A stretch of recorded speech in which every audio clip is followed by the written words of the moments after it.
Hey everybody, it's Michelangelo Caruso. I'm on with my good pal Sam Abu-Hamdan today. How are you, Sam?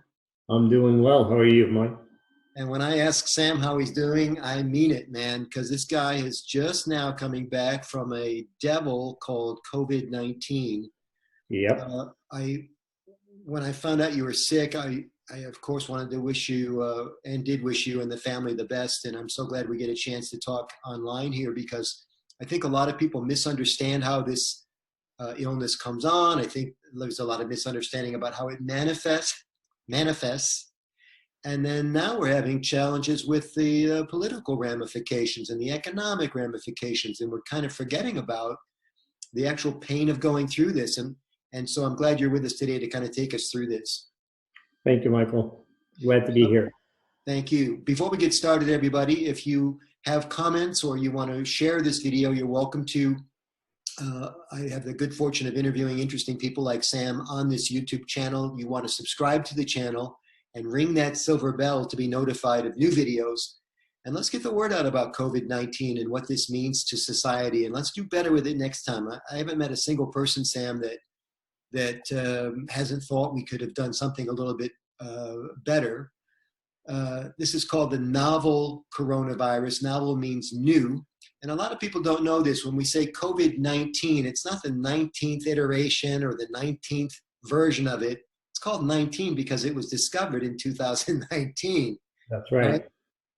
Yep. Walk us through your illness, man. How did it happen? What? Now, just for the calendar's sake, this is April 16th. It's a Thursday. When did you first notice symptoms? Take us back. So I got to look at my calendar to remember that now, but I can tell you it on the 13th of March, 3 days after we discovered the first two cases in the state of Michigan. We decided to shut down the office and send everybody home. So Friday the 13th, we decided to we announced it. I said, don't come back to work on Monday. Go home and wait until further notice. Right. The 14th, like everybody else during that time in Michigan, probably had decided to go out and just make sure that they overstock on groceries and everything. So I did that, and that's where I think I probably most likely have gotten the virus, because I went to like 3 different places that day, and every single one I went to was overcrowded. Nobody was wearing masks at that time. That was March 14th. And I think, I mean, I was trying to take precautions and wipe down my cart, making sure that I don't touch a whole lot of things. But you know, it's in crowded places, you never know. Right. That whole week after that, starting the 16th on, I think the 16th at night, that's when in Michigan, Governor Whitmer had issued the executive order for the shelter in place, and everybody was at home anyway. So we never left home. So I did not see symptoms until the Saturday after. So that would have been the 21st, Yeah. 21st of March. That's when I kind of started feeling some body aches. Checked my temperature. It was a little kind of like what you call a low grade temperature, right? It was 99.5, under. Right. But the body aches were terrible. Sunday, I spent most of the day sleeping. I just like didn't have the energy. My body aches were so much. The painful. Monday, I felt a little better. Tuesday, I felt okay. Wednesday, it just came back, and I just like felt the lack of energy. And it was, I said, I'd better go and check it. So I went to my doctor's here, my the clinic, or family doctor that we usually go to. And the doctor said, I think you have it. Now, you said, I think this was before a test. Correct. That's just first visit to the doctor. But everything I've heard you, and I'm no doctor, but everything you, and this is important because a lot of people trying to self-diagnose and guess at what's really happening here. That's been the whole thing. Can you get tested? And not for nothing, once you get tested, there is no real regime for this. It's just knowing that you're infected, you stay home, which I think is what the magic of the shelter at home anyway is, that we're going to treat everybody like they have it. Exactly. So when the doctor said, I think you have it, it's okay if he's wrong about that, because everybody's going to have to act kind of the same way anyway. But you must have said something to him. Her, yeah. It was a female doctor, but she said based on the symptoms that I described to her, that's what she said she thinks I had it. So she examined me at that point, and she said, I'll send you to the urgent care. I think they said you might not qualify to be tested. If you remember, those were the early days where we didn't have enough test kits. And she said, but maybe they will. So she called them right from her office, and she described the situation and my age. She said, I don't have any underlying, reason, but she felt like I should be tested. How old are you, Sam? Remind us. 55. And by the way, when you mentioned the governor, we're in Michigan, everybody. So our governor is Gretchen Whitmer. She's been in the news a lot lately. We'll get to that in a minute. But all the states have handled this kind of differently. South Dakota still does not have a shelter at home, even though this pork plant was shut down a couple days ago. It produces 5% of the pork, but they had did you hear about this? A high ratio of employees that were sick. 100, yeah. So they created this hotspot just within their own company. Yes. Even though the state didn't have a shutdown policy for the state, the mayor lobbied the company to shut down. Bizarre. Yeah. Continue with your story. I'm interested. And before we do, we all know that by now COVID is a respiratory ailment. Why the aches and pains? I've been reading about this, but I don't know, medically speaking, why it causes aches and pains in the joints and stuff. I'm not a doctor either, but I believe it's just it's a flu-like type virus, and that's just one of the symptoms. And the interesting thing is actually it affects people differently. From what I heard and people that I've talked to and my doctor, it just different people kind of have different symptoms, which is kind of tricky, and it makes the medical diagnosis is harder too. So there's a lot of kind of like guess game, right? Unless you get tested, even with tests. I mean, I have a friend of mine that I just heard this week that she got tested, and she's showing symptoms like mine, and her test came back negative. And apparently her doctor didn't believe that, because she's showing symptoms, and it's been over a week, and she doesn't believe it's the flu, and she believes it's COVID-19.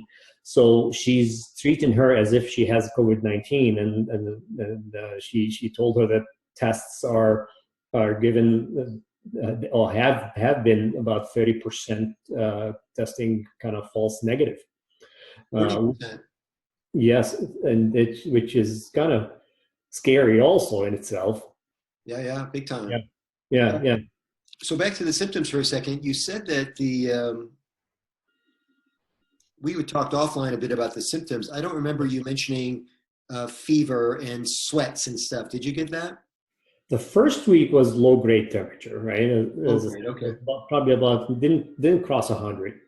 It wasn't until the second week, right? So as I said, back to the timeline. So kind of like Wednesday, I believe it was the 25th, right? And that's when I got tested. I got the results 2 days later on Friday the 27th, and it came back positive. Immediately I went under quarantine. The whole family went under quarantine. Each one of us lived in a separate area of the house. It was hard, mostly hard for my wife because she had to kind of, make the food, make sure that, everything is sanitized and taken care of. And she's leaving the food outside the door and trying not to touch anything. So that was the hardest part for 2 weeks for all of us.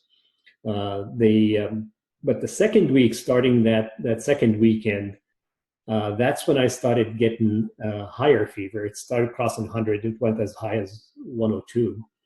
And that's when I started also feeling the tightness in the chest.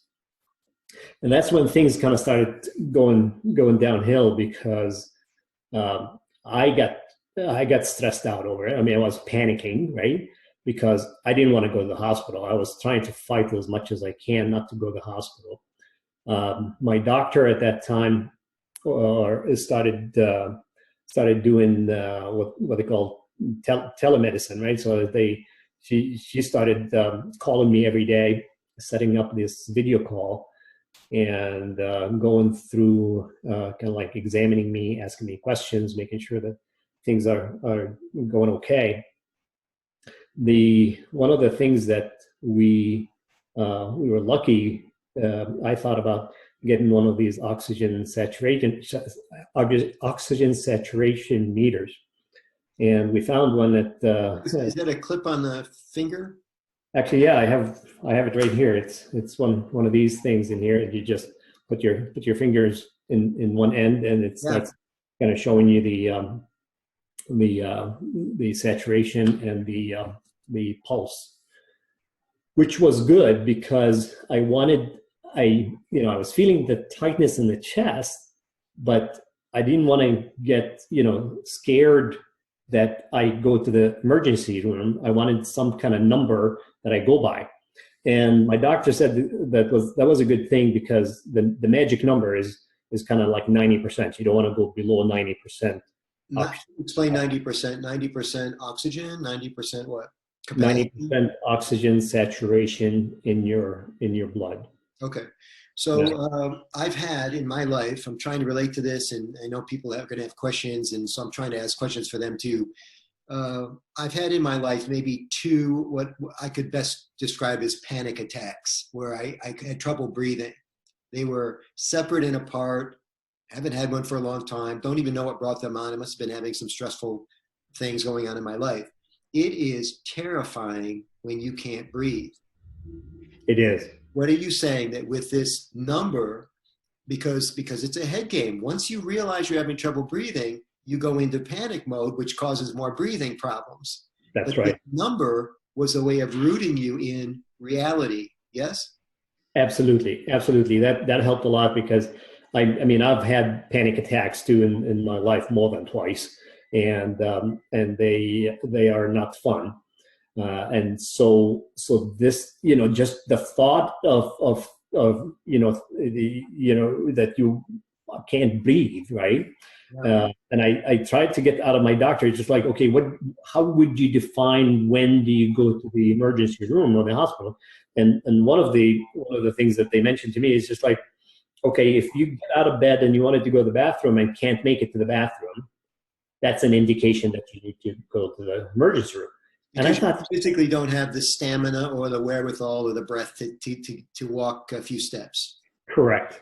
Okay. And I never had that trouble, but I can feel the tightness in my chest. And I again with the oxygen saturation meter was really very helpful. I kept it right next to my bed. It was a wireless unit, so you can charge it and just keep it next to you. Yeah. And it was very helpful because I can see the numbers kind of dipping down in the low 90s. I would try to take very, very deep breaths, and the number will start going up. They've used a similar technique on mountain climbing, because these guys go on to the mountains and they start climbing and the oxygen becomes thinner. Sure.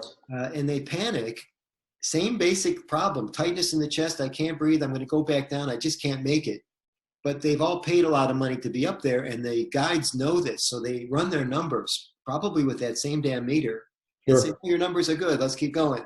Yep. Yep. Because you could easily psych yourself out no matter what you're doing, laying in bed at night all alone, which you Yeah. were, wherever you Yeah. were, in the basement or whatever, Yeah. or you're on Mount Everest getting ready to summit. Yeah.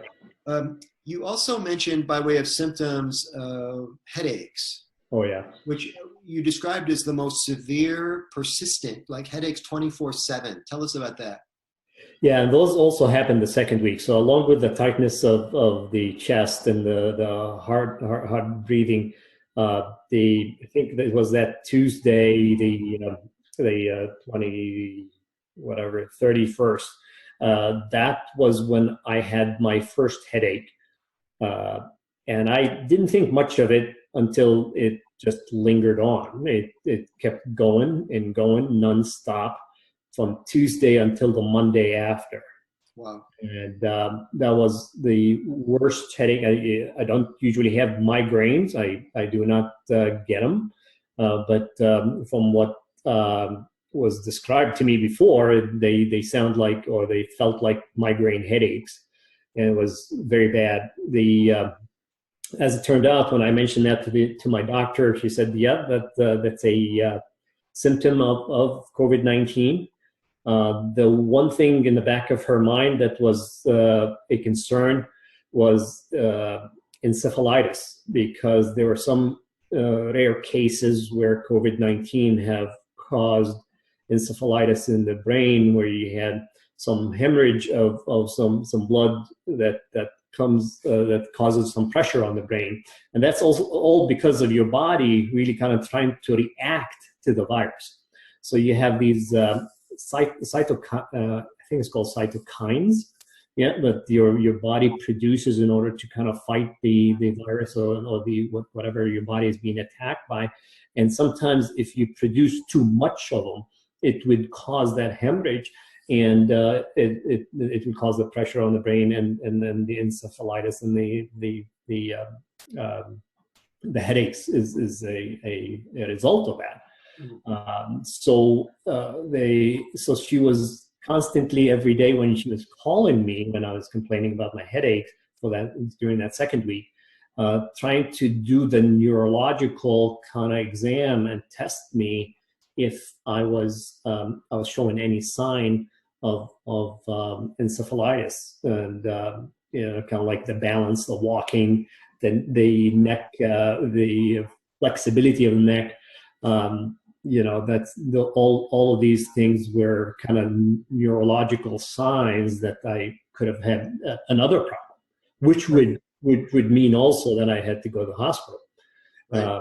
But luckily, there wasn't any kind of sign of imbalance, or couldn't walk, or any pain in my neck, or stiffness where I couldn't move my head. She had me kind of go my head sideways and up and down.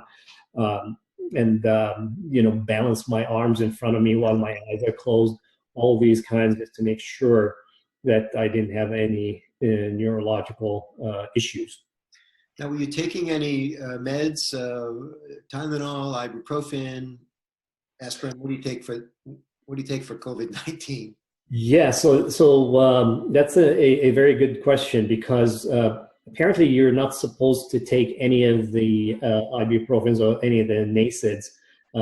Tylenol was the only thing that you should be using to, according to my doctor, to kind of control the temperature, Okay.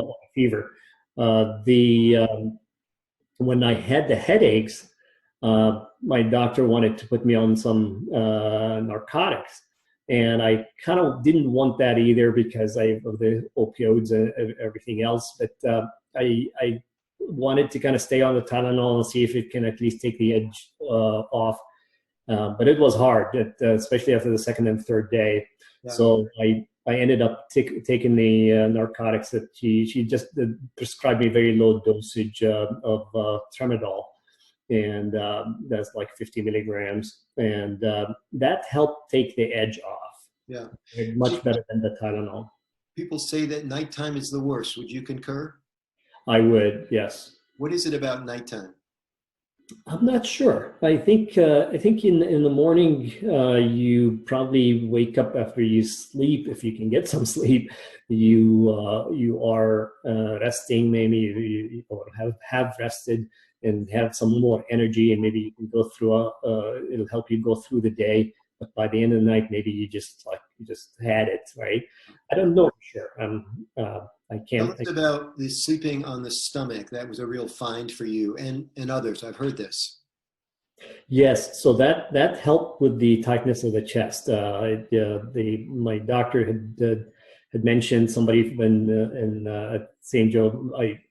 My doctor is St. Joe doctor, and she said that she had gotten some feedback from some of the ICU doctors that sleeping on the stomach helped kind of reduce the tightness in the chest. And so I started doing that. But it's kind of hard to kind of sleep on your chest when all night long. Well, maybe some people can, but I couldn't.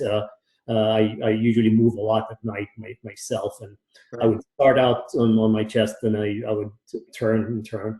But during the day, when I was awake and I can control it, I try to kind of sleep on my stomach as much as I can.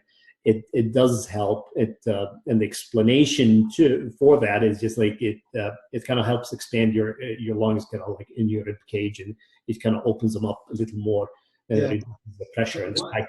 Watching a video of a doctor explaining why this is true, and he said, well, the rib cage protects the lungs, but there's not that similar protection in the back. So when you lay on your back, you actually are pressing down on your lungs, and you need all that real estate when you can't breathe.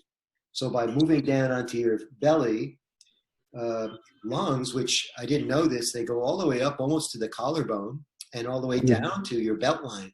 Lungs really long. And it just helps you get you that much more real estate, I guess, so that you can be comfortable at night. Yeah. And that definitely, that explanation, I mean, it makes sense, and it helped for sure. Okay. Yeah. Let's talk now about what's going on, because although I was, as your friend, I'm intensely interested in your recovery and your good health. You're part of a microcosm of this giant monster called COVID-19. We're well into it now. It's, as we mentioned earlier, it's April 16. Yep. There are over 2 million active cases globally, 671,000 in the United States. The curve is still going like this. You know, it's interesting how few people seem to understand math and how it works. Oh, exponential means it's like Greek for really fast, everybody. So when we talk about exponential growth, what a lot of people are doing, Sam, they're looking at how many cases were added, say, since yesterday. But that's addition. Exponential growth is multiplication. It's a much different curve. And that's why the social distancing has some values, because if we can get people to stop from spreading it. So it's not medicine, it's not testing, at least right now, and it's not a vaccination that's going to pull us out of this. It's that distance combined with time. Based on everything that you're learning, would you agree, or do you have a different viewpoint? For now, yes. With a lack of vaccination and any other solution for it, that seems to be the best way to stop the spread. So what do you think about this now we're bumping up at public health versus private practice? People deciding for themselves, well, no, we've done this long enough. I need to get back to work, or we need to open up the country is the big phrase we're hearing everyone using. If politicians do too much, they're criticized for that. If they don't do enough, they're criticized. Yeah. What's your viewpoint now, based on having gone through this and the terror of it, and really seeing this at ground zero? And I don't mean to politicize our conversation here, but it has other ramifications: politics, economics. Where is your head now that you've actually recovered from COVID-19? Yeah, I mean, I'll tell you, the 2.5 weeks that I've suffered from this illness, it was not fun. And I am a healthy guy, don't have any underlying diseases or anything like this. I exercise. You're not high risk based on your age and health background. Right, and I was exercising every day, eat right, don't smoke or vape or do anything, right?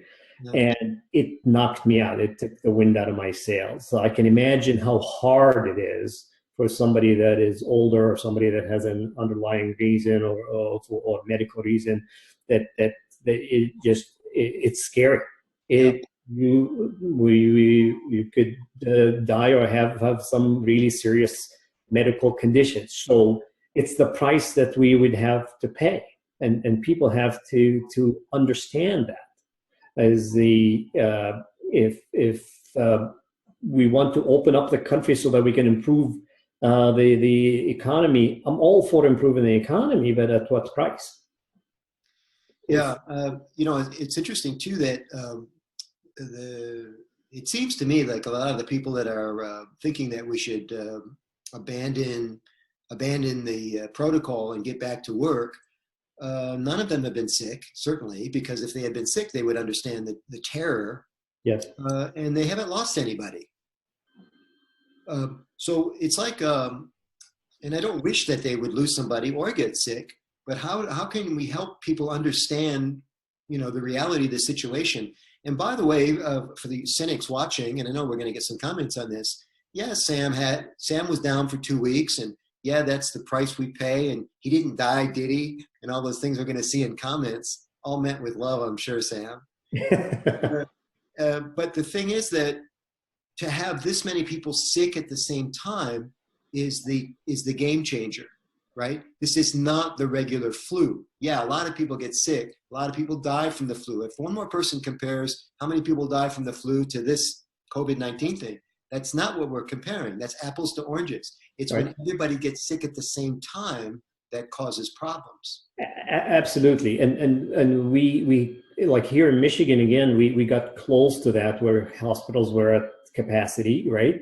Yep. And I can tell you there is an example that happened right in my family too, where my wife's uncle is suffering from a severe stage 4 cancer, and he was scheduled to go in surgery, and they had to postpone his surgery 4 times. He still can go under the surgery because of the capacity problem. He can't get even a stress test done at the hospital because it took going through hoops to get a stress test done because he needed to have that before the surgery. So it's really what you're talking about is creating that stress on the whole medical system. That is not just the people that have COVID-19, but people or could be at risk with that contracted it or whatever. But it's also all these other people that need the surgery, and it's life-threatening, that now they have to pay the price for it too. Yeah, it sounds like your relative's situation is life-threatening. It is serious, and he's been postponed 4 times. I'm also thinking about people who had, because I don't exactly know what elective surgery is. I think elective surgery, and I think about, plastic surgery to, pull your skin back on your face or something. But what about people, for example, that had colonoscopies scheduled because the doctors were keeping an eye on something that looked like it was precancerous? How much longer are they going to live, possibly, with cancer going to work on their colon every day? Right. What are the ramifications of this? We're both members of Troy Rotary in Michigan, everybody, and one of our fellow Troy Rotarians, Scott Harrell, is a funeral director here in town. He was just on the news today, interviewed by one of the TV stations, Sam. I posted it in the club Facebook page. Okay. And they're starting to stack up. We're seeing terrible pictures of people's bodies being stacked up in storerooms and refrigerator trucks outside, in hospital loading zones. So this is the kind of thing that we're just not prepared for. But I see us getting more prepared for stuff like this in the future.